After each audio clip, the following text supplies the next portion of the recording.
দাড়িতে কাটিং করে ডিজাইন করা যাবে কিনা? দাড়িতে কাটিং করে ডিজাইন করা বলতে যদি বুঝান ওই যে ফ্রেঞ্চ কাট এটা সেটা, তাহলে এটা দাড়ির সাথে একটা তামাশা এবং মশকরা করা। নবী করিম সাল্লাল্লাহু আলাইহি সাল্লাম বলেছেন, আফুল্লুহা, তোমরা দাড়িকে লম্বা করো, আর খুল্লুহা, দাড়িকে ছেড়ে দাও। পরিষ্কার নির্দেশ নবীজির।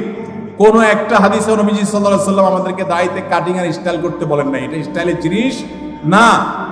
যারা দাড়ি রাখতে ইতস্তত বোধ করেন তাদেরকে বিনয়ের সাথে বলতে চাই, এটা পুরুষত্বের মার্কা। এটা কিসের মার্কা? আল্লাহ নারীর শরীরে যা যা দিয়েছেন, নখ আপনারটা বাড়ে, মহিলাদেরটাও বাড়ে। আপনার মাথার চুল আছে, তাদেরও আছে।